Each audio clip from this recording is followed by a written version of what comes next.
¿Qué es para ti la generosidad?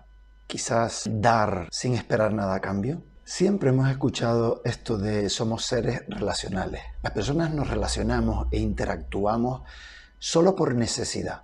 Y toda relación se basa en el intercambio. Sin intercambio no hay relación.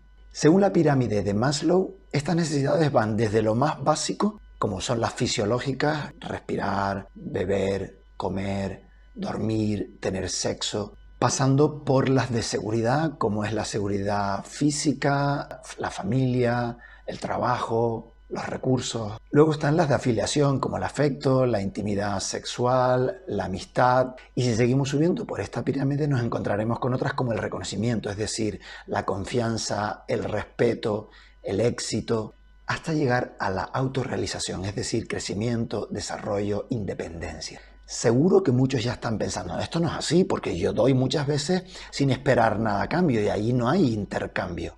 Incluso al más generoso, si siempre le da a una misma persona y no recibe a cambio una sonrisa y un agradecimiento, termina por dejar de darle. Estos intercambios son condicionales, es decir, yo doy algo a cambio de algo. De hecho, cuando se acaba el intercambio, se acaba la relación. Hay incluso intercambios en aquellos en los que una da su tiempo, limpieza, atención a cambio de un techo y malos tratos, que en el fondo son caricias negativas. Como escribió William Faulkner, entre el dolor y la nada, prefiero la nada, siguiendo un poco las enseñanzas del psicólogo francés Claude Steiner en su teoría de la economía de las caricias. Es decir, prefiero que me trates mal a que me ignores.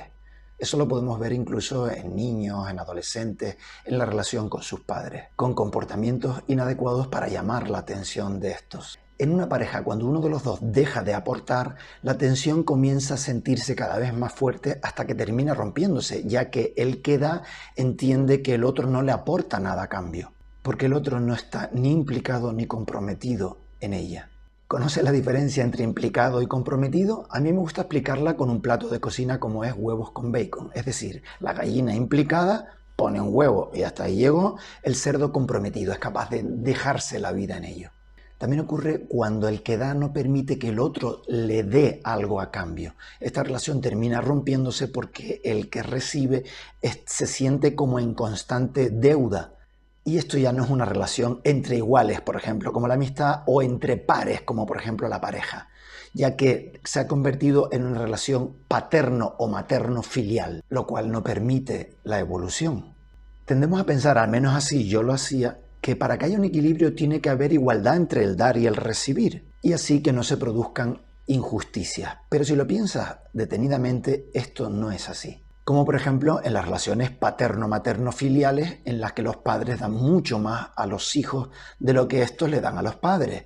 Es decir, cariño, afecto, comida, ropa, calzado, estudios, etc.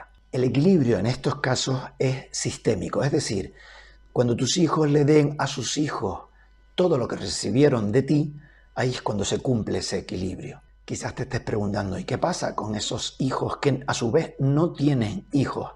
Estos generalmente suelen tender a equilibrarlo con relaciones, con muchas amistades, procurando dar todo lo que pueden, incluso se meten en ONGs para ayudar, incluso algunos terminan convirtiéndose en salvadores del mundo o salvadores de su mundo. Esos que incluso ayudan a los que no les piden ayuda. También hay hijos que no tienen hijos y tampoco ayudan a nadie.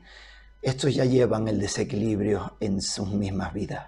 Si nos fijamos, por ejemplo, en el tema de pareja, vistas desde fuera, puede parecer que, bueno, pero ¿qué le está dando él a ella o ella a él para que haya ese equilibrio?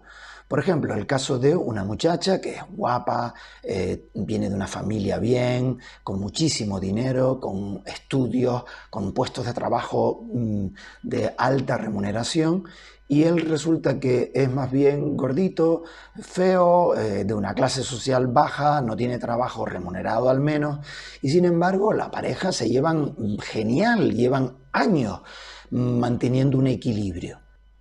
Y es que el equilibrio no es cuantitativo, sino cualitativo. Es decir, no se basa en cantidad, sino en calidad. Algo le estará dando él a ella de calidad para que ella se sienta compensada.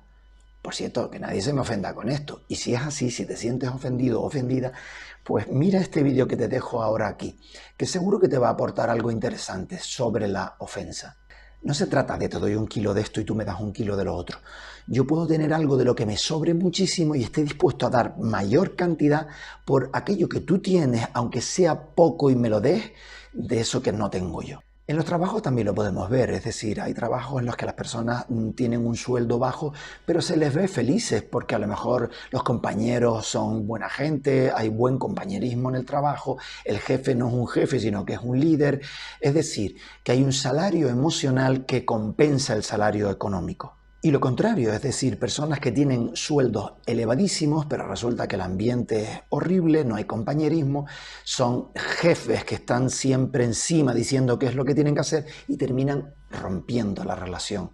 Esto me lleva a que el intercambio es subjetivo y dependerá en cada momento de cómo me siento yo en ese intercambio entre el dar y el recibir.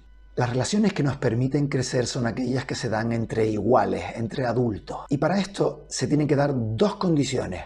Una, doy solamente cuando me piden y dos, pido lo que necesito. ¿Y qué es esto de doy solamente cuando me piden? Pues que hay personas que se dedican a ir dando a unos y a otros, pero para generar una deuda entre ellos y los demás. Y además dan a aquellos que ellos interpretan que necesitan, no porque los otros le pidan, sino porque ellos piensan, este necesita ayuda, ahí voy yo a dársela que soy generoso. Estos son los manipuladores, los que se sienten superiores dándole a los demás, los que generan deuda con los otros, no permitiendo que esos otros les devuelvan parte de lo que han entregado. Son esos que cuando después de dar mucho le piden a los otros y esos otros no le dan porque no pueden, entonces se sienten ofendidos y van diciendo qué desagradecidos son. Esos piden agradecimiento. Aunque luego dicen que no, yo doy sin pedir nada a cambio. Entonces, ¿por qué te molestas cuando ellos no te dan? Y les dices que son desagradecidos. Si dices que son desagradecidos, pues lo que estás buscando es agradecimiento. Y entonces se dedican a manipular y a chantajear a los otros porque con todo lo que yo te he dado y ahora tú resulta que no me das nada a mí. Son esos que van de buenos por la vida, dando a todo el mundo, no permitiendo que los otros le den. Pero claro, cuando son los otros los que rechazan esa ayuda, entonces se sienten ofendidos. Estas personas que se creen tan generosas no lo son, porque por un lado no se están permitiendo a sí mismos recibir, por lo tanto no son generosos consigo mismos, ni están permitiendo a los otros que se sientan a gusto dando. Y lo segundo es pedir lo que necesito. ¿Cuántas veces se da, por ejemplo, en parejas que uno se ofende porque el otro no le da lo que necesita cuando no se lo ha pedido? Y te dicen, es que si tú me quieres ya sabrías lo que yo necesito. No hace falta que yo te lo pida, me lo tendrías que saber. Eso no es una relación entre adultos, es una relación materno o paterno-filial en la que el que no pide se posiciona como un niño diciendo, tú tendrías que saber lo que yo quiero y lo que necesito. No, pídelo. Claro, que lo que pasa es que tampoco sabemos pedir. Creemos que sabemos pedir, pero no sabemos pedir. ¿O acaso tú sí sabes? Te reto a que me pidas.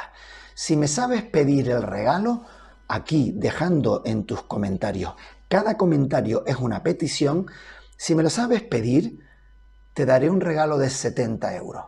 70 euros, sí, lo que estás escuchando, para todo aquel que sepa cómo pedirme ese regalo. Puedes dejar tantas peticiones como quieras, pero por separado. Yo solo contabilizaré una petición si me escribes una forma de pedir, otra forma de pedir, otra forma de pedir en un solo escrito. No, por cada petición que hagas, lo haces por separado en un comentario y contará como una petición. Si aciertas en la petición, te llevarás ese regalo. ¿Me he explicado bien? Es decir, cada petición que me hagas, déjalo aquí en un comentario y ese comentario servirá como una opción para recibir el regalo, un regalo que equivale a 70 euros. ¿Te atreves? Pero aquí voy a parar este vídeo porque haré un nuevo vídeo hablando sobre eso, sobre la petición, así que suscríbete si quieres verlo. Soy Alejandro Daswani y esto es Viveando Vida, un espacio de crecimiento y desarrollo personal, un espacio de intercambio, de reflexiones, de metáforas, de distinciones lingüísticas y de compartir desde el corazón. Quiero agradecer a las personas que comparten estos vídeos en otras redes porque gracias a eso ese mensaje le llega a otras muchas personas que también te estarán agradecidas. Así que muchas gracias y un abrazo, tribu.